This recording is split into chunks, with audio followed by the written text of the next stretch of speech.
All right, hey. Here we are, Anthony Fantano here, the internet's busiest music nerd, coming back at you with a brand new episode of our once defunct, kind of lazy, on its deathbed, the Needle Drop Podcast. And what is bringing this podcast back from the dead? It's a very special episode. It's a follow-up episode of something I at one point had hoped to turn into a series, but we forgot to do one last year. Yes, I remember we did one at the very end of 2015.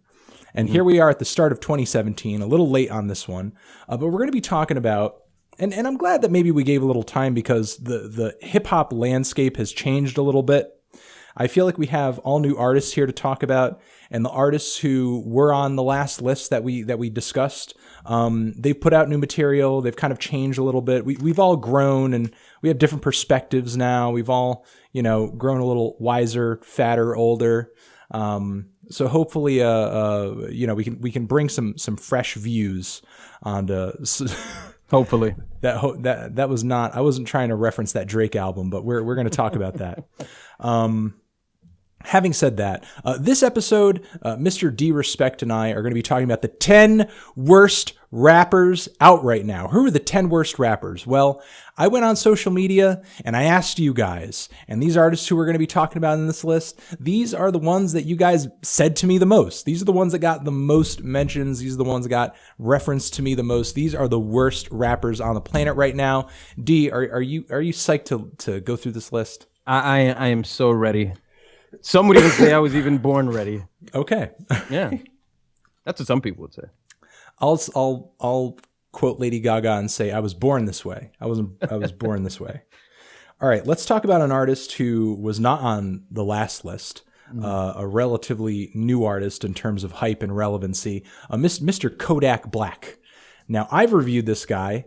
I've put out some negative points of view on this man's music.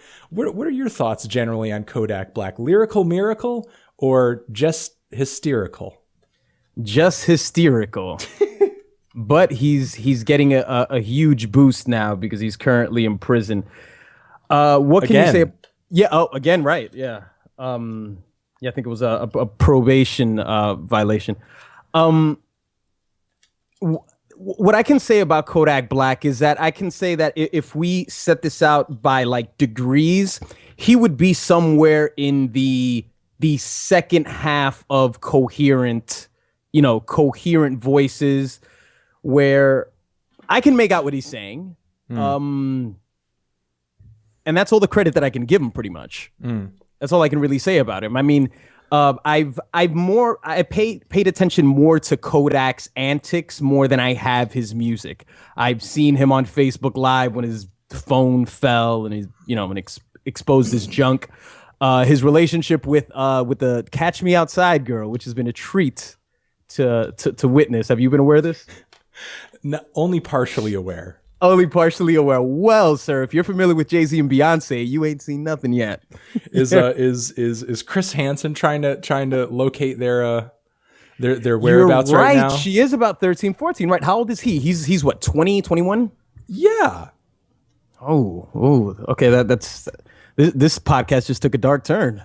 Yeah. Chris Hansen's going to step into the recording studio or something, or step onto the music video set and just be like, yeah, hey. And you know what's funny? I saw the Dr. Phil episode, the follow-up episode that she was on, and it's so funny because they took her to a ranch with farm animals and horses and stuff, and apparently this ranch markets itself as a place where you could take troubled kids. And like scared straight, but on a farm. It's not so much scared straight. It's like, it's really hugged straight. You love them straight. And it was pretty funny because like that attitude, that drawl that she talks in, that slang that she talks in, the second that she got to ride a horse, it all melted away. And she was just talking like an average teenage perky white girl. So it's like, it's totally a put on. It's totally something that she just puts on for attention or because she thinks it's cool. I'm not entirely sure why, but it's totally an act. And it's something that clearly she will drop at the hat at the chance to ride a horse. But having said all that, Kodak Black, I kind of agree with you. I mean, as far as like mumble rappers go, if we'll use that term without triggering anybody, because there are some people, you know, who take personal offense to that term, and I don't fully agree with every application of that term. But as far as like rappers who you would label that, and I think Kodak does kind of fall under that umbrella. He's not the worst of the worst. He's not the most unintelligible of them out there. I can kind of see the appeal because he does have a unique sound. I mean, I guess I know Kodak on the mic when I hear him, but the thing is, everything that makes him a unique voice right now really annoys me. Like the squeakiness of his voice, the whininess of his voice, the tinniness, just the tone of his voice, and just how lazy and really kind of lifeless he sounds on the mic most of the time. He sounds high out of his fucking mind when he records. And that's the appeal. I guess that's the appeal, but it's part of what just kind of annoys me, because when I'm listening to an artist, I love hearing something exciting. I love hearing something that just jumps off the mic, jumps out of the mix at me. You know, I love hearing like somebody who takes an aggressive tone on a track. You know, I love hearing that. And Kodak just seems so lazy to me. And I guess that's sort of why he got so many mentions. You know, like I could see that those sort of working against him in the eyes of other people. But, you know, as far as like, if this style of rap music is all you listen to because you're younger and you're coming up and you just want to be on what's trendy and what's new and what's hot and, you know, what everybody else is listening to, like, he certainly sounds different. Yeah. But I mean, I guess if anything makes him one of the worst rappers right now, it's just his lazy delivery, his sloppy flow, his annoying voice, his substances, his very, I guess, the blatant lack of substance in his lyrics. I've heard some people, like, you know, reference some of his verses and be like, here, look at this one line I pulled out of it. He makes some comment on how hard his life is or how bad the streets are or something like that. And it's like, okay, it's, you know, fair, but that's like one somewhat observant, reflective line out of like, right, you can just like a sea of like, you know, I guess rap's equivalent to chicken scratch. Right, a broken clock. Sure. Right, is at least, you know, 2 times a day. Have you seen the tunnel vision video? Oh God, yes. The tunnel vision video is similar to that Run the Jewels video. It is a little bit, yeah. Yeah, with the cop chasing the guy. Yeah, and just the ongoing struggle. Yeah. But what I thought was so funny about that is just like how little anything Kodak is saying had to do with that video. Yes, with it, nothing. It's like, you know, there's clearly a bold political statement being made here with the visuals here, but it's you know, what he's rapping and what he's singing, if you could even call it that, is just like so on what he's typically rapping about. Yeah. I mean, maybe it's the idea of you can separate the visuals from the audio. Maybe there's people who are just really into watching that video and delving into the social commentary of the images, and Kodak Black is just working as background music that has nothing to do with the images. Yeah, I mean, you know, I've gotten complaints from people who watch the reviews who, you know, might watch me tear apart a song that Kodak might put together or something on a similar level. And, you know, they'll come at me and just be like, dude, like, don't you ever just vibe to something, you know? Like, do you always got to be thinking about what you're listening to? And it's why do you always have to think? And I mean, I know that's kind of an insulting way of framing what the person was saying, but that's essentially what they were getting at. And the thing is, like, I mean, I kind of get it. You know, if you're looking for something that's just kind of background music, something you can get high to, I mean, I guess it works. You know, it's fine. But the thing is, like, I don't know, if I'm reviewing something, you know, I mean, I think you kind of go into it understanding that, hey guys, listen, I mean, I'm going to actually think about this, you know, like I'm going to be critical of it. I can't just put up a video and be like, hey, you know, it sounded pretty good in the background. 10 out of 10, bitch. Yeah. Like, you know, maybe somebody can come up as a reviewer and sort of review things from that perspective, like how great things sound in the background. But I would give this a background score of a 9, but once I started paying attention to it, it easily dropped to a 5. Anything gets a background score of 9. Most things do. Anything does. A lot of things do. You know, Yeah. I would say that, I would say there are a lot of horrible things that probably sour the mood when they hang around in the background. Mm-hmm. But, whatever. Let's, but I think we've kind of gotten to the nitty gritty of what makes Kodak Black kind of a lackluster artist. I mean, at least his antics are fun to pay attention to, I guess. Mm-hmm. And that seems like all you need these days for the most part. All right, moving on. We're going to get down to the next artist on the list who got suggested here. A lot of suggestions on this artist, even though I personally feel like he gets a little undue hate, but it's J. Cole. Mm-hmm. Record. Cole's last record was underwhelming. Yeah. But that's J. Cole's middle fucking name. It was, I listened to it a few times, like trying to piece together a narrative, because that's what we all sort of force these days when we get somebody of quality in our hands. We're just like, no, this all means something. We tend to get into it just a bit too much. And I think if there were a few tracks that were kind of silly. I was obsessed with I want to fold clothes. I want to fold clothes for you. Several weeks. For several weeks, I was obsessed with it. Neighbors Think I'm Selling Dope. There were a lot of tracks in it that were of quality, but I don't know. I don't know if I did myself a disservice for expecting something well put together, because as they stand, I would say about 4 to 5 records on the album were decent. Mm-hmm. Yeah, I mean, I thought there was at least a handful of great tracks on the album. But the thing is, like, J. Cole, I don't think is a bad artist. I wouldn't put him down there sort of in the recycle bin with a lot of other rappers who I hear these days, especially a lot of the trendy ones, the ones that have no substance whatsoever, the ones that have no personality whatsoever and just sound like a copy of something else.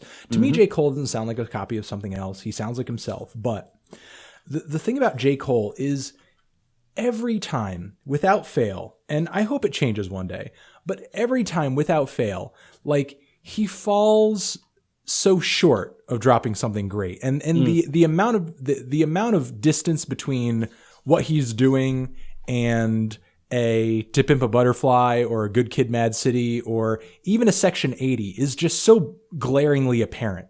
Because you listen to that album, his latest record, and there's very clearly a narrative there. There's clearly a story going on. There's clearly some kind of theme happening there. But, like, whether it was through a lack of tracks or a lack of lyrics or just a lack of just obvious direct narrative connections, like, those tracks were not coming together. That story was not coming together. Like, it only became apparent through, like, a series of telephone-like suggestions over the internet where people were like, oh, wait, this track means this, and this track means this, and he's kind of rapping from this guy's standpoint. Like, and the thing is, to me, that's not like putting in the effort to get it because what the artist put together is really cryptic and really deep and really heady and like, whoa, it took you a while to figure it out. Like, that's it taking a while to figure out because the artist did a bad job of putting it together. Yeah. Like, they didn't weave together a coherent story. And that's why it took you a while to get it. Not because it was super deep and just like, really difficult to understand. It just wasn't well put together. It was like a series of loose vignettes that all kind of came from the same place. And it only took like a little bit of sleuthing online for people to like kind of piece it together. But now that it's finally there, it's just like, man, if that's the story, like, I feel like you could have said so much more. Like, what about this or what about that? It's like, you don't have this, you don't have anything to say about this other thing over here. Like, it just seems like it's so messily and so weakly put together that it doesn't have any punch to it. I mean, don't get me wrong. I think this is the closest J. Cole has come to putting together a great conceptual album. But every time he just falls so demonstrably You enjoyed short. this more than Forest Hills? Yeah, I did. I think so. Forest Hills, I thought, was kind of sonically underwhelming from beginning to end. This one I felt like, had a little bit more of a story to it, was a little bit more engaging. But the thing is, like, only by a shade, Like, this is probably the closest I came to really digging on one of his albums. But the more I started listening to it, the more I was like, again, that sort of weakly put together project, that weakly put together concept and theme, I feel like is ultimately what bites J. Cole in the ass every time, because like he clearly puts together enough effort for it to be hinting in that direction, but like when you really dive down into it, it's like this is falling short. Like there's something missing here. I don't know if you feel the same way. I think you mentioned what's part of the reason why he's on this list, and of course, neither of us think that he is one of the 10 worst rappers. We don't. But he did get a lot of suggestions. But he got the suggestions, so he's being discussed. So I just want to make that clear. But I think the Kendrick comparison, him just sort of being viewed as a poor man's Kendrick. If you listen to Black Friday, that song sort of illustrates his whole career, at least the way people look at him in terms of being considered the best in the game. And one thing that I think shoots us all in the foot is that we've always had this thought that there can only be one guy that brings us there. There's only one guy who can be socially aware, who can sell records, who can feel like he's actually making great music, and he's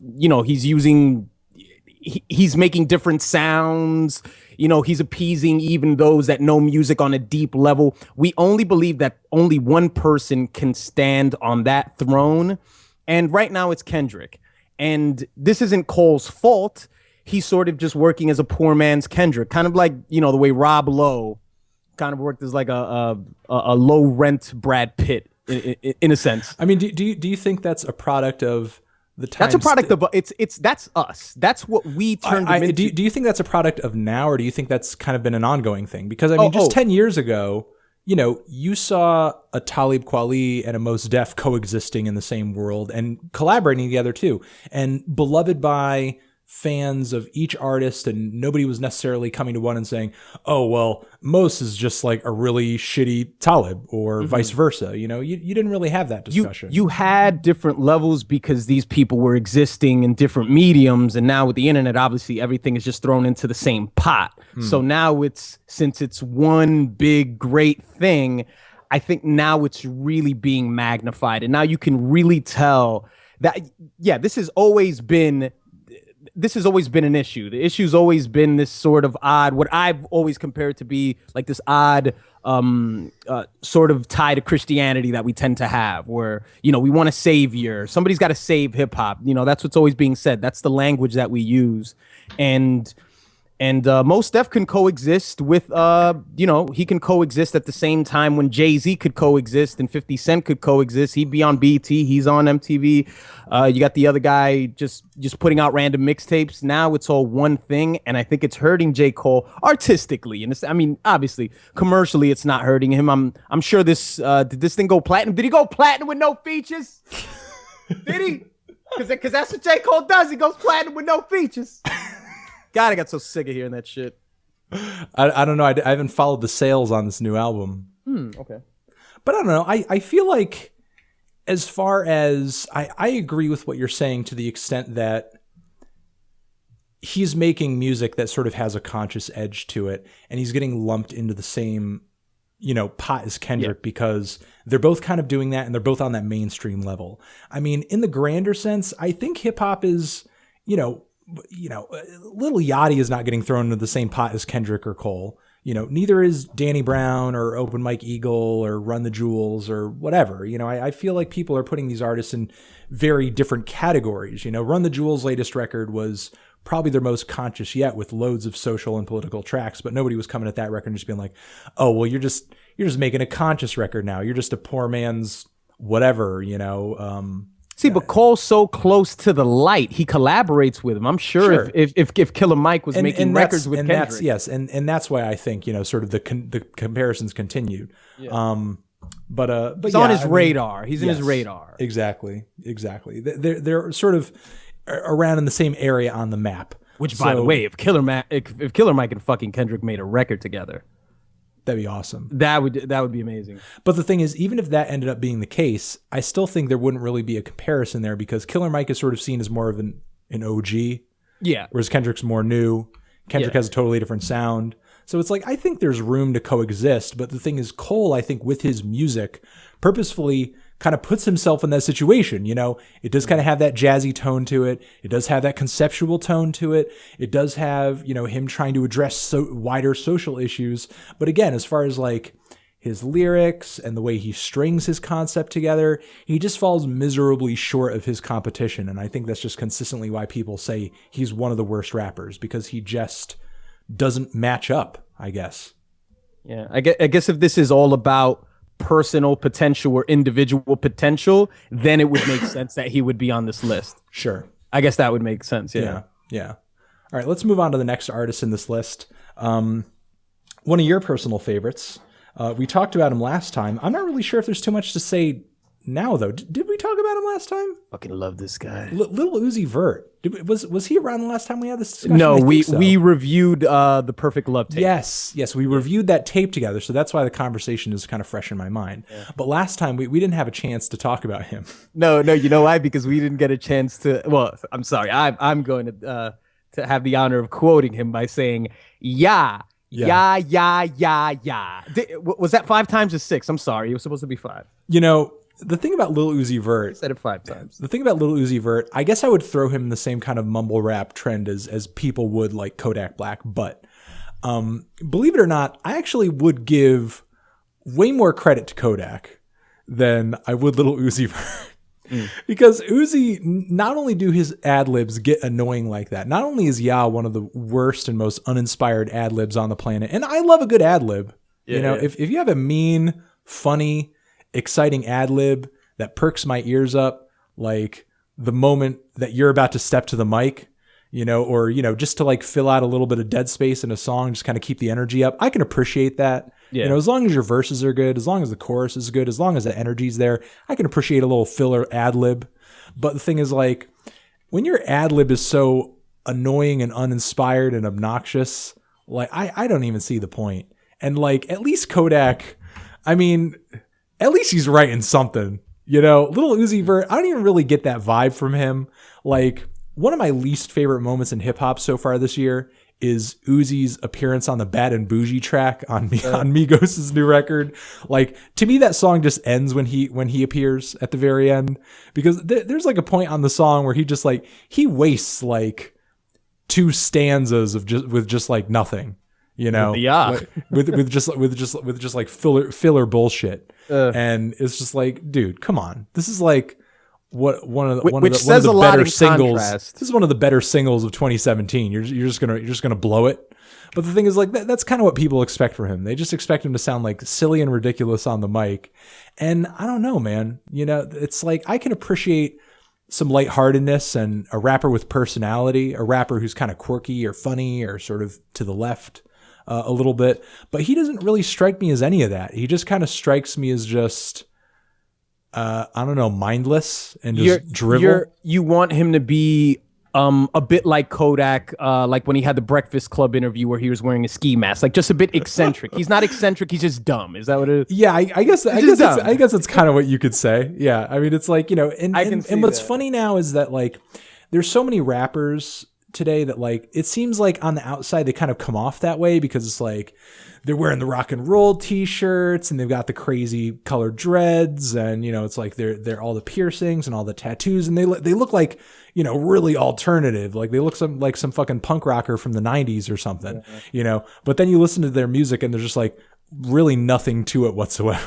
And it's like, you know, at least, I don't know, bring some aggression or something to the table, like some kind of, I don't know, vibe or energy that's at least like, maybe it's because I'm old. But I think he's the one that depends the most on that word that gets thrown around too much, which is vibe. He's the one that depends on that the most, more than any of them. Sure.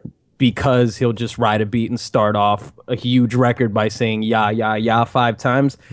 And I think he's, if we're going to say that Lil Yachty is, not Lil Yachty, excuse me, these guys are interchangeable. Lil Uzi Vert. No, well, I was actually going to reference Kodak Black. Oh, okay. If I could say that Kodak Black is more coherent, then Lil Yachty's the full extremity of what would be considered a mumble rapper, if we want to use that term. I think that Bad and Bougie record will be, because I mentioned to you before this podcast that I have given out some yearbook rewards, and Lil Uzi is most likely to have peaked. Okay. I think it's about to take a nosedive. This market's going to become so much more saturated, and as we all know, every day it's becoming more and more saturated. Yeah, because this can be easily recreated. I mean, when you think of a Future, for example, when you think of Future, and then you think of designer coming along and just replicating it almost to a T, just perfect. And look, I mean, and Future has he has song making ability. He's a songwriter, but sort of. It's sort of. He's not in the loosest sense of the term. He's a songwriter that he can write a hit. Can we give him that? He can write a hit. He can write something catchy. He's got a few hits under the belt. Right. Lil Uzi Vert, is he going to pen any big hits? That remains to be seen. But I think by the time they're hits, but they're internet hits though. Yeah. Because the thing is, he has some huge tracks on SoundCloud. He's got some huge tracks on some of those mixtape sites. You know what I mean? But the thing is, like, it doesn't seem like it's anything because, like, in the mainstream, as far as like the music industry and everything, like it doesn't sort of. It's not on the radar. You know what I mean? But you go to these festival shows and like the kids love him and they're obsessed with him. And he's just like, he's just omnipresent in a lot of ways. Can I ask you a question? With word of mouth, how big do you think it would have been for Lil Uzi had Donald Glover said, "I want to thank Migos and Lil Uzi Vert for making that Bad and Bougie record when he got that award"? I don't know. He said Migos. I'm pretty sure that gave it a boost. Yeah, like you mean like would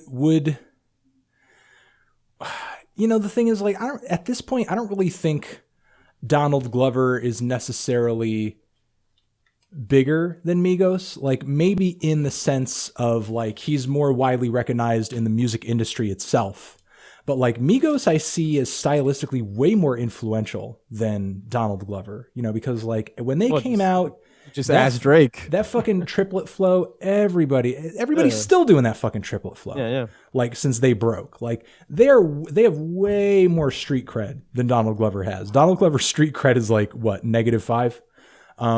He has lots of industry cred. He has lots of, like middle class, whether you're white or black, like music listener cred. Like he has a lot of mainstream music cred, a lot of, mainstream entertainment industry cred, but so, I mean, if he gave that track any kind of boost, it was just a boost to kind of maybe a slightly different,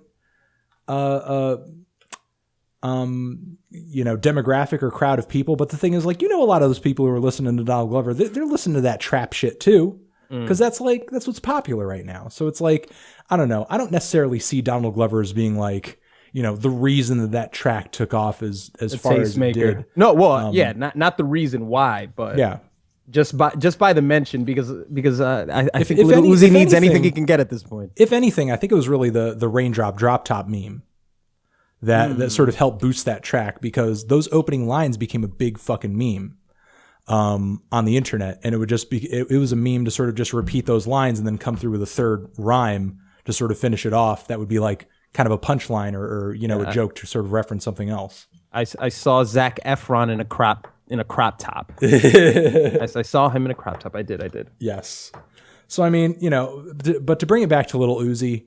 Yeah, I mean, I guess as far as mumble rappers go, he's probably the most substanceless that I've heard. I mean, I'm sure there are worse out there if you sort of, spend all day sort of filtering through the dregs of world star hip hop. But the thing is, like, as far as like the biggest and most relevant that are out there right now, he's probably one of the worst, I think. And that's why I guess he got so many mentions. I don't know if you feel the same way, but I guess you kind of do, because you just said most likely to peak. You think peaked. You think it's over? Yeah, that's it. Bad and Bougie, Seacrest out. Okay, but what about 21 Savage, and and via him, let's also address Savage's 22 through 35. Okay. Okay. 22 through 27. I have to be completely honest, because when we discussed this podcast, I told you that I was aware of a 22, And then you said, wait a minute, there's a 23. And I was like, no, there's not. Yeah, there is. And he's a rap artist. This isn't just a troll on the internet. Oh God. But let's not get into all the other savages. Yeah, let's not. 21 Savage. Now the thing is, I know he gets kind of lumped into the same category, but I don't consider himself me either a mumble rapper. I find him pretty intelligible. Like when I listen to his lyrics, I know what the fuck he's saying. I just and I guess on some level, I can appreciate his style and aesthetic. There are lots of records out there, lots of rappers out there who I've applauded and celebrated for having kind of a very quiet, sort of cold-blooded sound. I'm not a huge fan, but I can appreciate like what a guy like Rock Marciano does. I'm sure you can. OG too. Macco. Sure, exactly. Yeah. I can appreciate like what these guys have when they're trying to go for like a really dark, cold-blooded, murderous sound. Yeah. The issue for me with 21 though is that I just find him kind of one-dimensional. Like to me it sounds like he's not really that different track to track. Like he's not really taking that different of an approach from song to song, and that just kind of feels obnoxious to me. And I guess after a while the songs just kind of blend together and bleed into each other to the point where it's just like I don't know, it just feels really redundant. I can't really knock him too hard for his lyrical content. I mean, it does sound really murderous and mean and nasty and cold-blooded. I get the concept. I appreciate the concept. I sort of appreciate the sound. For me, it just doesn't really go anywhere, and that's why he's a lackluster rapper to me. Maybe that's why people suggested him. I'm not entirely sure, but what's your take? Just he's on the high end for me. He's on the high end of these this freshman class. Sure. No Heart. That record for me is, I think it pretty much it's what I like about him, because he can start off the track sort of monotone the way he does, but he picks it up. And I find myself actually gaining some energy from it in a stupid fucking way that I didn't think I would. The Savage Mode tape, it's listenable. It's listenable. I feel like I felt like I went into a movie not expecting much, but I got a lot. I got a lot, man. I mean, Yeah. I'm sorry. See, when you review music like this, you just tend to have brain farts. X Bitch, Future. Those are my two favorite tracks from him. Is No Heart and X Bitch. I feel like he's capable of a lot more. Maybe not a lot, but he's capable of. There's technique there. There's a skill there that I don't know if he's going to tap into it. But you're right. I mean, he's one-dimensional now, but I think this could blossom into something else, and I think he could really surprise people. Yeah, I mean, I guess I would label him most likely to succeed. Yeah, there you go. I guess if you were going to do a superlative here, I guess there's something to it. I agree, and I wouldn't put him, as far as like the rappers that are on this list, I wouldn't put him as the worst of the worst. I don't think he's one of the worst of the worst. I do think that Metro Boomin sort of project was kind of lackluster, but but again, I think it sort of comes down to that one dimensionality. Is that one dimension okay? Yeah, I think it's fine. I think there's something to it, but the thing is, like, I feel like, it's, I just wanted to kind of go somewhere else, or I want to see, sort of where your versatility at is, sort of, how long you can kind of keep this style interesting or sort of develop it, because even a guy as talented as again, to reference Rock Marciano, I can only listen to so much of his music. It does kind of wear on me after a little while. There's only like a handful of artists who sort of take that super subtle, super quiet, super laid back, somewhat monotone approach, and I can like really get into it, like Ka or Quelle Chris or something like that. But I guess he's just not one of them, as 21 Savage isn't. But I see an opportunity for him to become that in the future, and I sort of wonder where he's going to take things next, because he hasn't been one of these artists who has kind of like a young thug, who I'm surprised didn't get more suggestions. He's not even on this list. Yeah. I'm surprised he hasn't been one of those artists who just kind of routinely and prolifically just drops one fucking project after another, because there are some rappers out there that since that Metro Boomin project have probably dropped 5 EPs, albums, or tapes or something. You know what I mean? Like, and he's just been like, just hanging back there, like creepily in the background. And it's like, what the fuck are you going to do? And I don't know. I'm intrigued. So, I mean, I don't think he's one of the worst of the worst. I'm not a huge fan of his last project. I could see why people wouldn't be a huge fan of him, but I think that's mostly because he's yet to show his full potential. And I think we'll leave it there. As far as 21 Savage and all the other Savages that come after him. Still have 22 through 50. Oh, we're just going to skip them and go on to your second favorite rapper on this list, Marcus Hopsin. Hopson, aka Hopsin. Yeah. who he got a lot of suggestions.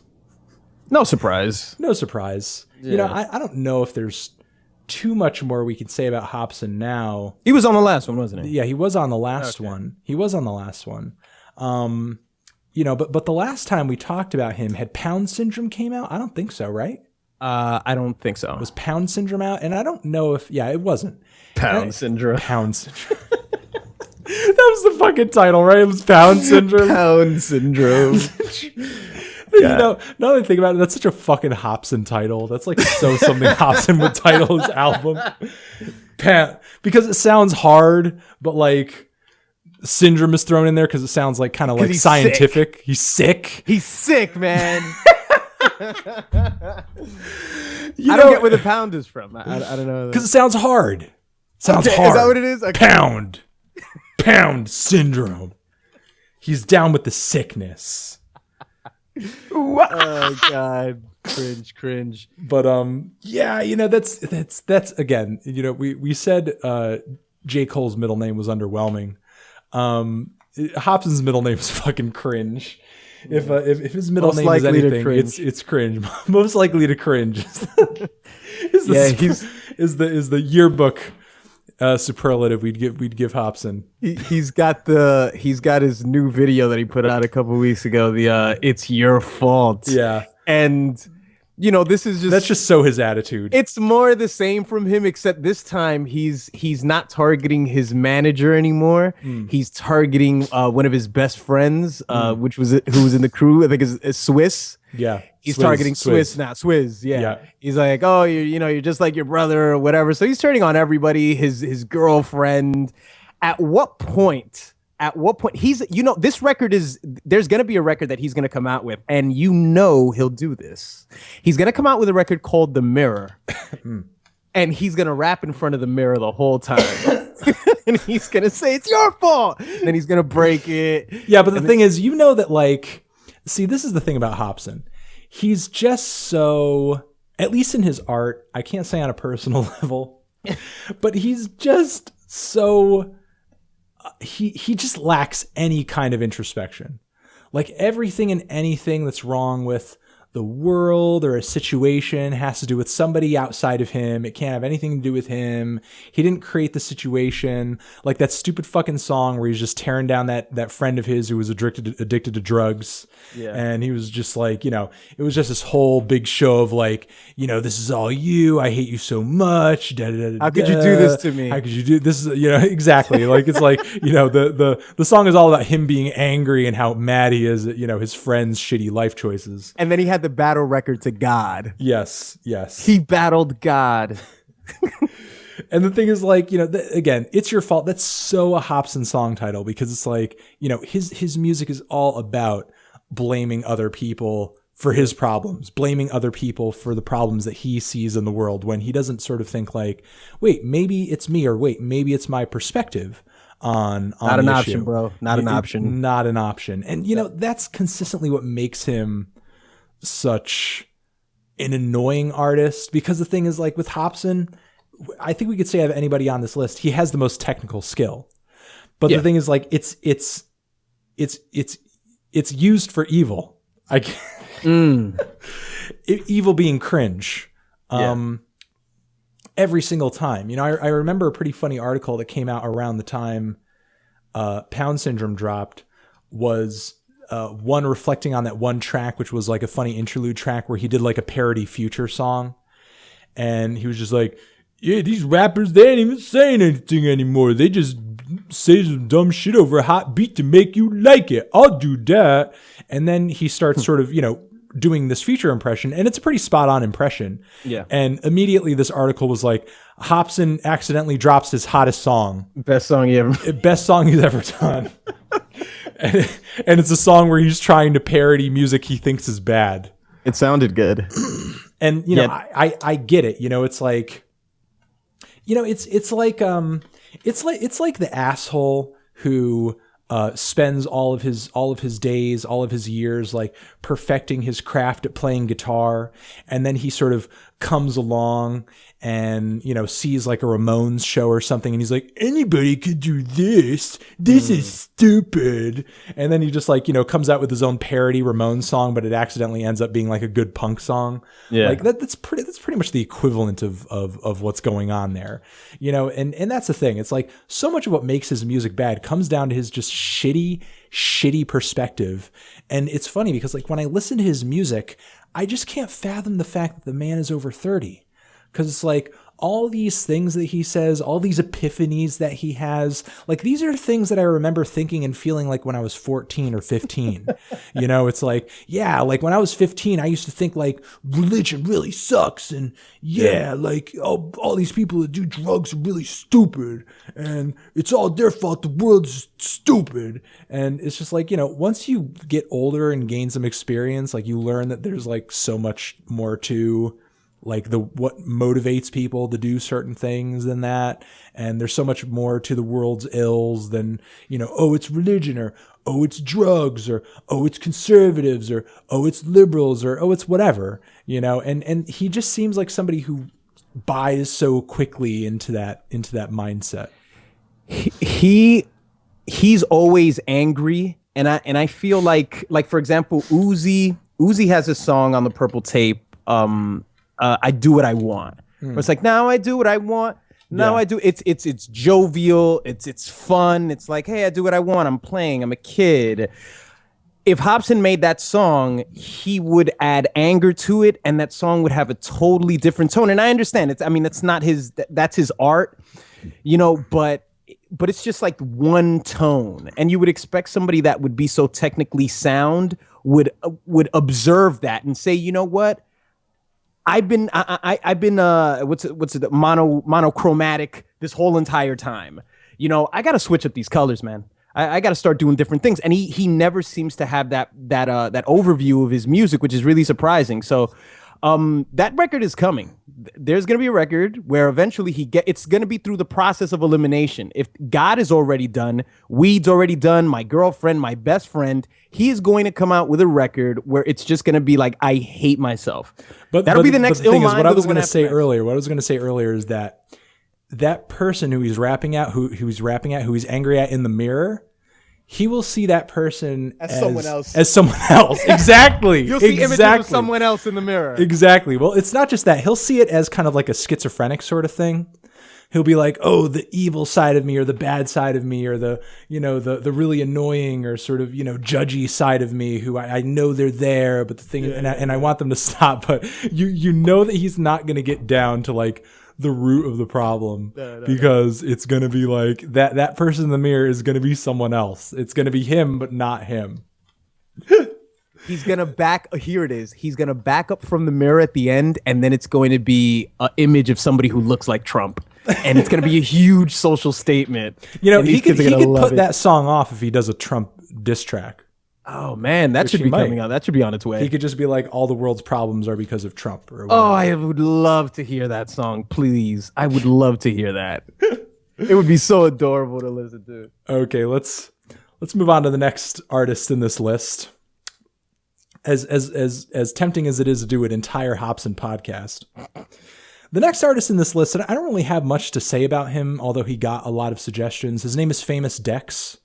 Yes. And to me, he's just kind of one of these semi-hyped world star hip-hop music video artists who you see all over their YouTube feed. His music's kind of bland. A lot of the time, it sounds like he's borrowing most of his ideas from Lil Yachty.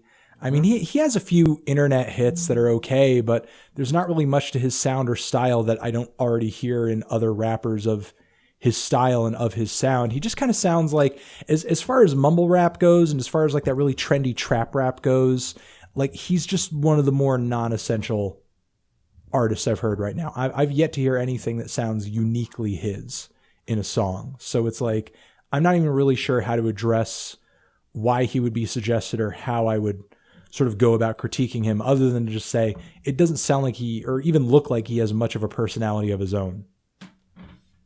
There's nothing really to discuss. The interesting thing about him actually is that he's from New York City. Really? Yeah, I just Wikipedia'd him. Yeah, he's from Manhattan, New York City.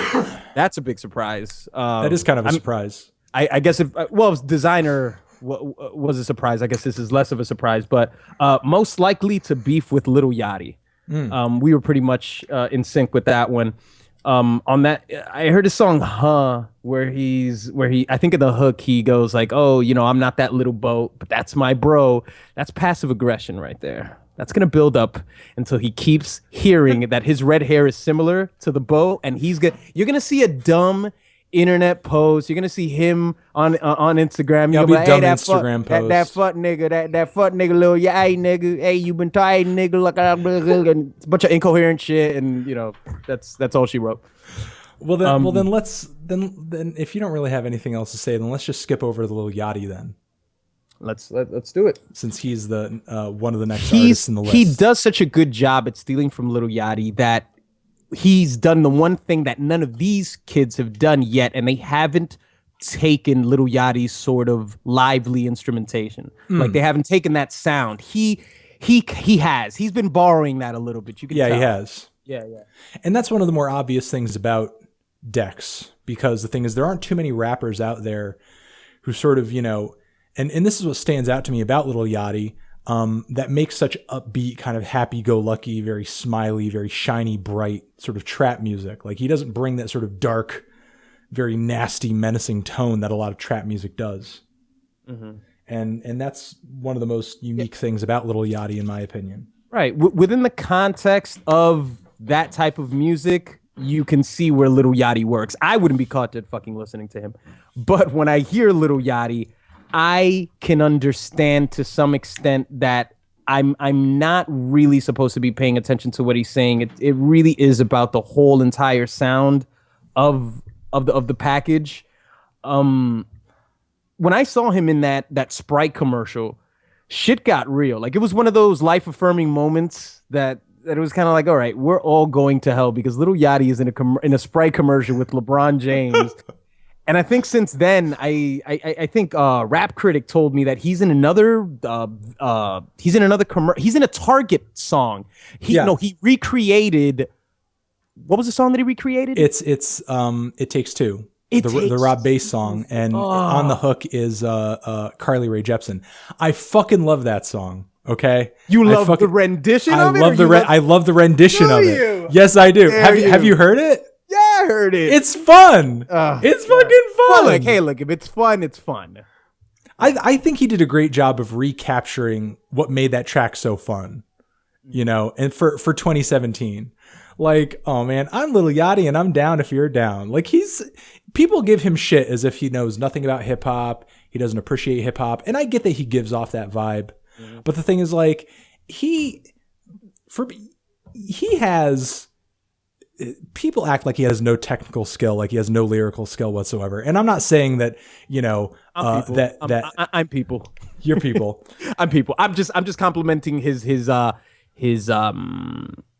choice of instrumentals, sure, that blend well with, sort of in the same way that Drake has that that ability, and we'll get to before we move on.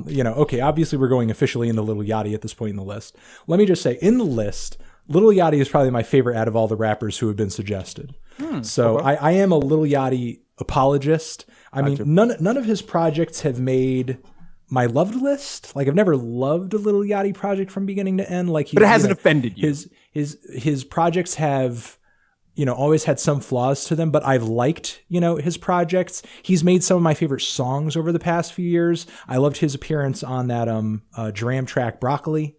I just think he makes really fun, poppy, bright, shiny rap music that sounds really unique to me. And it's funny that you say that You know, it's about the sound. It's about the total package. I know I'm not supposed to be listening to the lyrics. Da, da, da, da, da.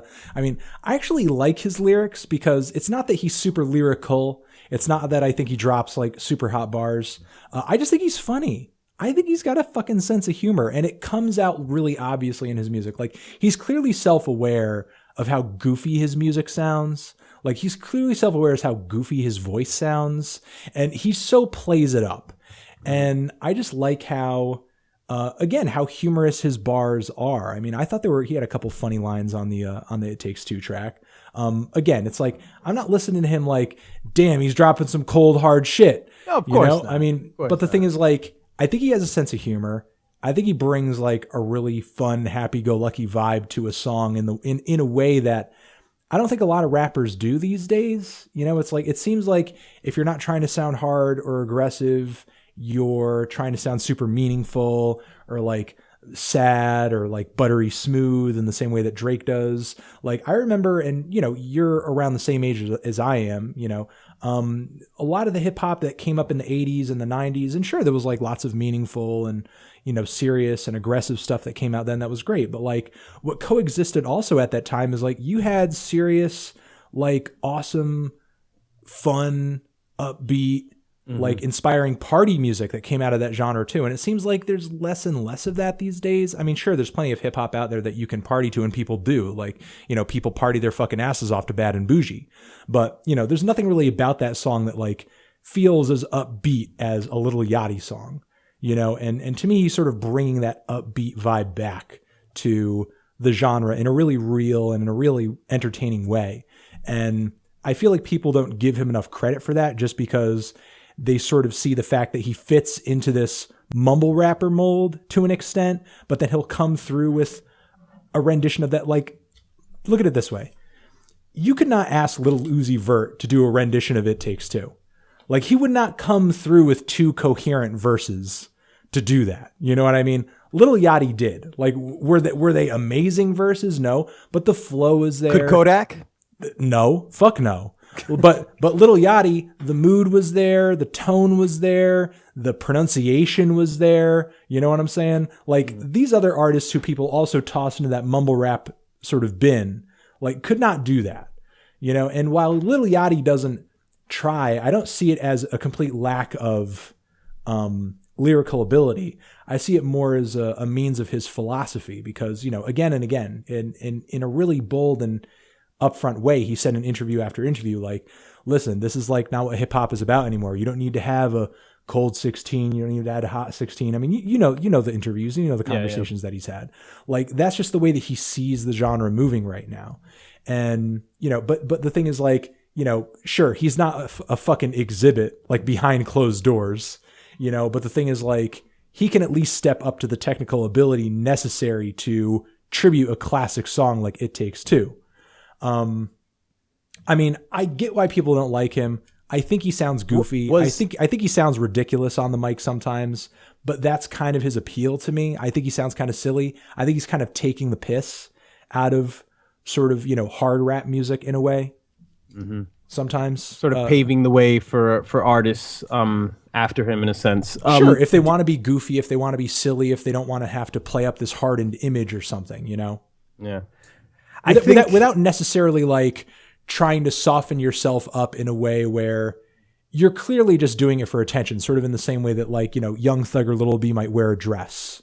You know what I mean? It's like, well, you know, to try to work against the whole hardened rapper thing, I'm going to look or act effeminate. You know what I mean? Mm-hmm. But he's like going in that route, but doing it in a way that seems natural, doing it in a way where it seems like, you know, he's just being a silly, dumb kid.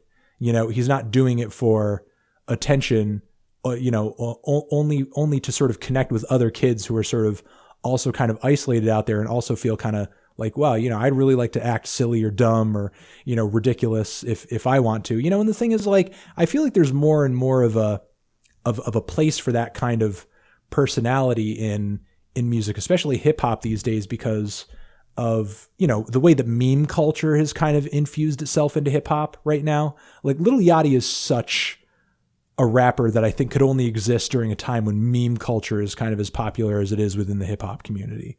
You know, where hip hop fans, artists, because he's self-aware. Yeah, because he's self-aware. You know, if you look at his music videos, they're totally fucking ridiculous. Like he doesn't take himself seriously at all. But but I kind of feel like this is what Lil B was. I feel like this is what Lil B was. So I don't totally agree, because Lil B did have a lot of those moments where he's like, this is my deepest song, this is my deepest shit, I'm trying to say something real here. Well, I think at this point Lil Yachty knows that if he sticks out his chest even the slightest bit, they'll slap him on the wrist for that. I mean, because he was unfairly sort of targeted through a series of those interviews when people ask him fucking stupid questions. I mean, the kid he's 19? That's nuts. Yeah, if that, the kid was probably born in like 99, maybe the year 2000, who knows? And I don't believe that. I don't believe that the idea of, oh, this isn't, the genre doesn't have to be this certain. People always have this extreme view. There's never any in between for them. They either think you have to be lyrical, lyrical, miracle, or Lil Yachty. We know that all those styles exist, but I think that sort of that relative, that all is relative conversation is eventually what drives us into the ground, and why we're discussing people like this right now. I think that's what's driven this into the ground. I think, in my opinion, this started with it all starts with Kanye. I think he is the one that came in and said, listen, you can be yourself. You can be yourself. And now artists are taking slight variations from that. Maybe Lil Yachty slicing a bit off of that. But the thing was with Kanye is that he had something that was undoubtedly timeless. A bunch of different abilities. Something that he's always preached to us that an ability that he has, which is being a visual artist. And now you get to see it with his on stage work and all that stuff. So he's multi-talented. It started with him, and then it's kind of taken a nosedive of, we're still riding on this wave of creativity. And of course, Lil Yachty can make, the records that he wants to make, because they do sound fun. As I said, I understand him within the context of the rest of these guys. He is refreshing. If I'm looking at it from the outside of a grumpy sort of East Coast fan, like, fuck Lil Yachty, I understand it. But I think that conversation is what drives us to this point where it's like, well, there's no difference between, shit and the other thing, whatever that might be. I mean, there are some people who might frame it that way. I personally wouldn't frame it that way. I like. Oh, we know you love you some Lil Yachty. I love Lil Yachty. I love me some Lil Yachty. But Lil Yachty podcast. I wouldn't necessarily say he's making anything super timeless right now. I think unless he drops some amazing fucking album in the next 2 years, I think he'll probably go down as somebody who sort of marks sort of this mumble rap era, because I think he's certainly gone the most mainstream with it, and is certainly probably the most commercially viable of any artists who have kind of been thrown into that genre, into that style. As he's been in the commercials, he's had the huge hits, he's had the huge music videos. He does kind of put a friendly face on this sound and this style that many other artists don't, who are a little more edgy and maybe not as commercial friendly. So I think in those respects he will go down sort of in history as a marker for this era, because this era is going to go down in history just like the bling era did. Like, we're going to remember it. It's going to be there. It's going to be written, whether or not we sort of find the artists to have any staying power within it or not. And I think he'll most likely go down as a marker for that era, and at least one of the less headache-inducing points in that era of music. I do like it a lot, but I don't think it's necessarily because of some kind of relativism or anything like that. I can objectively say, artistically, even though, I'm not like the biggest fan of what he's been doing lately, like Kanye is doing more interesting things. He's doing more challenging things. He's doing riskier things on the whole than Lil Yachty is. But, let's see. Maybe Lil Yachty somehow lasts in the next decade. We'll see, I guess. But before you go off into the next person, I just want to say that when you were talking about Yachty's marketability, so I said, you know what? I'm looking at a picture of Famous Dex with a gun. Let's see if Lil Yachty would be in a picture with a gun. So I have Lil Yachty gun, and the only thing that comes up is him. I'm not sure if it's the Broccoli video, the Minnesota one, where he's on a boat and he's got like a harpoon. That's it. He doesn't have a gun, but he's got like a harpoon on his shoulder. I can't remember what music video that is, but it's like a rain jacket. It's some crazy music video that came out shortly after the Little Boat mixtape got huge. Okay. And I think he does have the potential to drop a great album, but I mean, I don't know. I think it remains to be seen. Most likely to have a show on Adult Swim someday. Most likely to have a show on Adult Swim someday. I fully fucking agree. All right. Let's move on to the next artist here. We only have a few more left. We talked about this one last time, I believe, but at the time we had a discussion about him. He had a different sound. He had a different style. He was doing something a little different this time. Now, and we're going to be talking about Drake here. Champagne Papi, as he's known.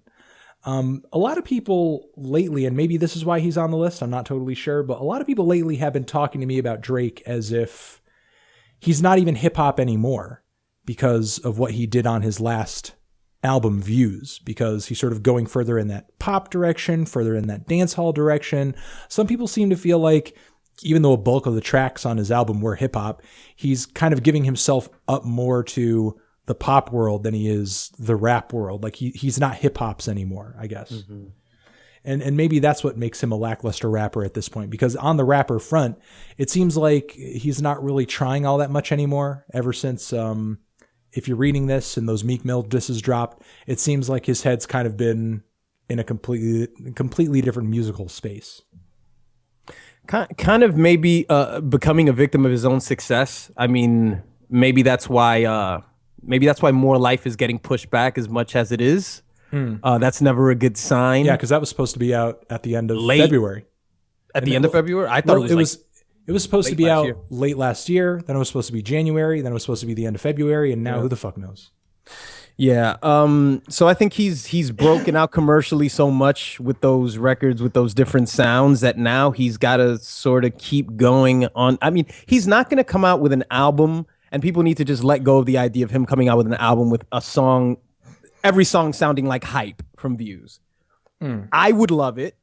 I would love it personally, but that's not something that he's going to do. He's going to make, he's going to experiment with sounds. He's going to make more Hotline Blings, more one dances, because he's got to keep this Drake train going. He's got to finance this whole thing. So it does surprise me that he's on the list, because no one had such a big year. I mean, the past 2 years have basically been his. So maybe this is more to the point of him being a victim of his own success, because the minute there seems to be some form of stagnation, it's like, oh, wait a minute, we're panicking. And that might be the case here. Well, to me, it seemed like the hype kind of dropped off pretty quickly after Views dropped, because nothing on the album really came to light as far as like, whoa, this song's amazing, or this track turned out being a really huge single or something like that. All of that album's hottest tracks came out before that album was released. Mm-hmm. So it's almost as if the hype just kind of dropped off immediately after Views came out. And not necessarily because Drake's fans turned against him on the album or anything. I personally didn't like the record. There were a lot of people who I knew who were anticipating the album, didn't really care for it either. But it seemed like his hardcore fans enjoyed it. But it seemed like almost as if he went on hiatus a little bit after that album came out, because there hasn't really been a whole lot of noise outside of the couple of tracks that he dropped in promotion of More Life, which we're still kind of sitting here waiting. When is it going to come out? I don't know. Mm-hmm. So, I mean, I guess I understand what you're saying. Like, the next album he comes out with, it's probably going to have a totally different sound. Like, he might entirely abandon this whole dance hall thing he's been playing with, and maybe he's kind of sitting there waiting for the hype on it to kind of die down so that his fans don't anticipate him to come out with more music like that, because he kind of started that trend in a lot of ways immediately after he came out with One Dance and Controlla. Like, every pop dance music producer and a lot of other rappers too, and artists and R&B artists were coming out with these like really lukewarm, whitewashed, terrible dance hall songs. They're just like, hey, we're on the trend too. Don't forget us. where he I think I heard your Post Malone review. Didn't you mention that he had one of those sort of Caribbean kind of? I think Did he might have. Ugh. Post Malone. Ugh. Nice guy though. Nice guy. Him and I beefed on Twitter for a little bit. Oh. And then we got along because I don't know why. We just started joking, and then the beef kind of just subsided, I guess. But whatever. Yeah. I'm sure he's a nice man. Shout out to Post Malone. He's a good man. But I mean, I don't know why Drake is on this list either. I don't think he's one of the worst rappers that's out there right now. I kind of get why some people are complaining that it seems like he's kind of abandoned the sound because, the rap tracks on his album were some of the more lackluster on the record. I get it. And the rap tracks didn't really seem to be the centerpiece or the main focus of the album, as some of the biggest hits on the record were not really the rap songs on the album. And, he did have those corny moments on the record where he was rapping about arguing with his girl at the Cheesecake Factory. Just let Drake have his fucking Cheesecake Factory, Yeah. Drake loves his cheesecake. But, having said all that, let him have his cheesecake. Having said all that, this next album, we know it's going to be different. We know Drake's going to change lanes again because it's always what he does. We know he's going to steal some ideas from another place or another direction or something and do something totally different. There have been people who have been accusing him of stealing ideas from another rapper on this list. Yeah, before we get into that rapper, I that recent interview that he did with DJ Simtex, he mentions, like, he openly mentions that he's on his computer just diving deep into the internet. I mean, that sort of incriminates you a bit more when you could find any obscure video of an artist who has a particular sound and then just use it. And he's clearly done that in the case of Dram. He's clearly done that in the case of other, Southern rappers. I want to ask Moji you this. With the low prices. I want to ask you this. And maybe this is why some people, sort of hate Drake. I've heard this critique lobbed at him a lot. Do you think Drake's a culture vulture? I've heard a lot of people call him that. I've heard that critique thrown at him quite a bit. From the viewpoint of him, from a nationalistic standpoint, a racial standpoint? I'm not really sure, because it seems almost as if, like, what does that mean? An artist like Kanye clearly borrows from his contemporaries, like in a really big way. To the point where he's blatantly ripping them off, or he's paying them to produce songs or write songs for him. Like, he clearly is immersed. He immerses himself with every new record in what's hot and what's relevant to sort of keep himself relevant and keep the train going. Drake, in a lot of respects, I see as doing the same thing. But in the case of Kanye, I don't see that critique getting lobbed at him. But I do see people call Drake a culture vulture. As if he makes hip hop while not really being a part of hip hop culture. Yeah, that term always, it's spoken about somebody who is of a different race or from a different place. That's where I've normally heard the term culture vulture. I mean, when I first started to hear that, it was about Lee R. Cohen, who was I think he was a president or CEO of Def Jam Records. And I used to hear about Vlad from Vlad TV, Iggy Azalea. I've never heard, but do I think, okay, if I come down a step, do I feel like he is? I don't think so. I mean, I think Drake is stealing like an artist. Which is what is sort of always suggested, that's what you have to do. You don't take direct, you don't take it directly, but sort of you turn it into your own. And everybody searches the internet, of course. I mean, you'd be stupid to believe that all these large artists, they're not looking out there into the benefit that the World Wide Web. Of course they are, or other people. Or other people are doing it for them. Yeah, exactly. But it's just the fact that he openly says it. I think there's something to that. And I think that feeds that narrative of, of course you'd be the guy that's looking over everything with a fine tooth comb because this is what you do.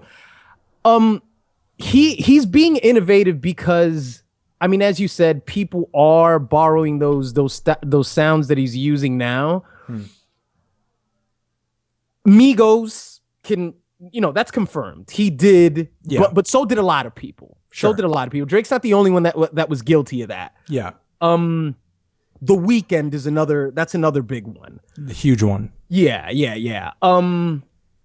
I mean, all these other guys, the guys that we're about to mention now, I don't see it. I don't know if there's a particular song, but I don't see it there. Maybe I haven't heard enough of him to be able to come to that conclusion, but I don't see it there. Not with the recent ones. Okay. As far as let's skip over to another artist who we have on this list, to sort of jump off of that conversation.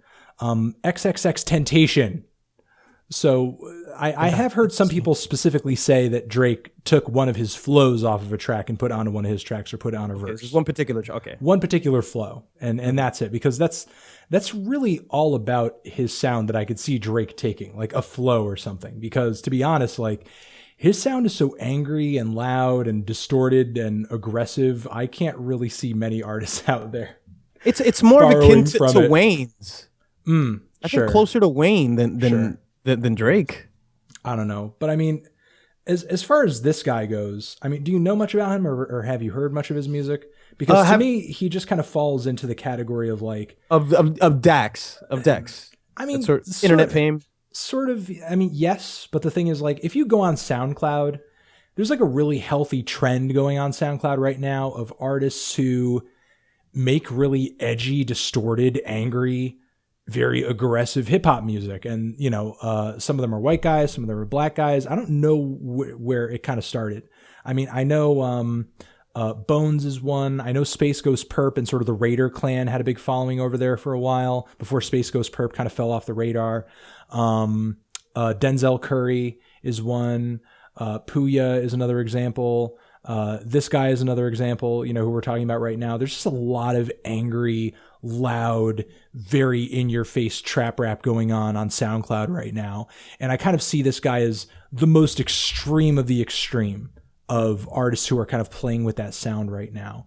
And I get that some people might find it so loud that it's annoying, but there's nothing really about his sound or his style that makes him stick out to me as being one of the worst rappers out there right now. I guess I'll say that he does have kind of a reputation that precedes him. If you look him up, most of the pictures that you find of him online are mugshots. Yeah. And there's kind of a reason for that. But I've seen a few videos of him fighting. Yeah. But I mean, beyond that, I mean, I do kind of like 21 Savage. I do think there's something to his sound, but it is kind of one-dimensional. I don't know if you feel any different about what he's doing. Haven't heard enough of him to determine whether he's one-dimensional or not. The reason why I said the Wayne thing is because on Look at Me, he sounds the way Wayne did on 6 Foot 7 Foot, with Corey Guns. His sort of flow. I saw a sort of a Periscope thing that he recorded. He was talking to his fans, and what really surprised me is that he was addressing Black Lives Matter. He was addressing it. He sounded very articulate. He was even making commentary on Malcolm X. It's not the most. He's not Cornel West. Sure. But it was definitely led me to believe that I would give him the most likely to write some real shit one day. Most likely to write some real shit one day. That's likely to write some real shit. It's a little specific, I know. But yeah, I think just like 21 Savage, there's a lot of potential based on what I've heard. And yeah, you're right. The persona, I think it's due to Google. It's due to the fact that you type in XXXTentacion and that's all you're going to find is mugshots. But the thing is, like, I mean, I think he has potential as well. But at this point, I think he also has the potential to end up in a Bobby Shmurda type situation. Where he's not in prison right now, is he? Yeah. Yes, he is. He is in prison right now. Oh, he is. No kidding. You're not fucking with me. I'm not fucking with you. I think he is in prison right now. So the thing is, like, there is chance for it to become a Bobby Shmurda situation where you end up in there so long that your career is essentially just in the trash. Yeah. Because who's really going to be looking for a Bobby Shmurda song when he gets out? You know what I mean? And, maybe he could get in the same situation. I'm not necessarily looking forward to that, being the case. You know, and again, I do think there is musical potential there, but I think if he's ever going to reach that, he's going to have to come clean about some of the stuff that he's done, and he's going to have to just kind of clean up his act, you know, and just kind of focus on this potential career that he has in front of him instead of just like, you know, putting himself in the slammer, I guess. But that's all I really have to say about his not much else. Before we get into this last person, though, I want to just throw in two more people that, judging by the rhythm of this conversation, I'm surprised that they weren't mentioned, or maybe they were and they were pretty close. Okay. Designer, who, you know, I'm sure that's no surprise, but Logic is somebody that I'm surprised isn't on this list. If J. Cole was here, Logic should have been here too. You know, Logic, I agree, sort of. If we're talking about potential, if we're talking about that, then definitely. But he didn't get mentioned. And Designer, I think, has kind of just fallen off the radar since his last mixtape came out. Because I mean, he had that new single, and it was okay, you know. But I think if this was last year and we were close to the release of Panda, was that the zombie one? What was that? I can't even remember at this point. Okay. His new single was okay. I think if this was last year and we did this recording closer to the release of Panda in New English, then he probably would have made the list. But let's talk about Big Sean real quick. I mean, he made the list. He got some suggestions. I thought his last album was okay, but to me still, he's probably mainstream rap's most non-essential character, because the best songs on his new album to me just sounded like good Drake songs. And I'm serious. They sounded like good Drake songs from If You're Reading This. And that's really it. Like those songs, I could hear Drake recording them, or hear Drake writing them, or hear Drake, you know, rapping them. Yeah. You know, his best songs on his latest record, they were good Drake songs. And even the worst songs on his new record, they were bad Drake songs. Yeah. You know? So it's like, what are you really doing at this point? You know, to me, he's just some kind of rapper who exists out there who is there for people who just kind of want more of the same, or just who haven't had enough, you know? I want to say that I am a Big Sean apologist to an extent, not musically.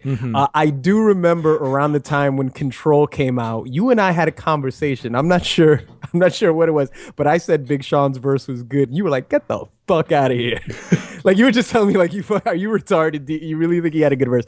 I'm a Big Sean apologist just because of a series of monologues that he has online, that they're just gold. And I suggest anybody in your audience to go look for them. Just type in Big Sean motivation or inspiration, and you'll find like 5 or 6 different ones. Just him as a person, he seems like a good person. But to his music, you know, recently on the No Favors song with Eminem, which was on what's the name of this last album? I Decided. On I Decided. I felt this verse was better than Eminem's. Which, I mean, obviously, I think Big Sean verses stick out for some reason. I get why people don't like Big Sean, because he does sound... Big Sean, to me, sounds like a better version of what Nick Cannon would sound like. Like, just Nick Cannon, but just a little better. It does sound a little After School Special. It does give off that sort of vibe at points, but I would give him more lyrical points on this new album, because he tries. There were more spots on the record where I was like, wow, that was a clever. Right. It's always like little clever. He always does that, like little just clever wordplay that you sort of just, oh, I see what you did there, but it's never enough for you to stick around. Yeah. It's never enough. And the thing is, like, it's never enough for you to stick around. And the thing is, like, his set, he so blatantly wears his influences on his sleeve. And the thing is, the people who influence him the most always happen to be those who are more popular than him, his contemporaries, people who are making more waves than him. So he just always ends up kind of just drowning in the hype of the artists who he's kind of blatantly copying, in my opinion. You know, and which is why he only ever sort of grabs the attention of people who don't mind just kind of hearing more of what's already out there. You know, again, I give him more lyrical points on this record, but there's just very little to his style and his sound that I could give or attribute directly to him. You know, I get that some of his most hardcore fans will sort of, you know, argue till they're blue in the face that, you know, early on, like, we're talking like 2010, 2011, like it was actually Big Sean who was influencing a lot of what Drake was doing. And, that might have sort of been the case around that era where, people would talk about like, hashtag rap, like, these certain hashtag style rap verses. But the thing is, since then, Drake has undergone like 4 or 5 different evolutions, many of which Big Sean, and throw Cudi in there too at that point. Sure, absolutely. Yeah.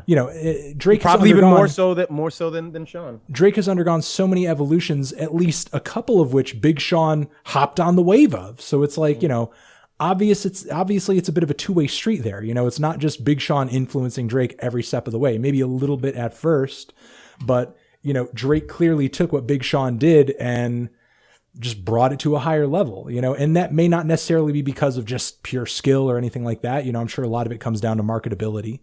But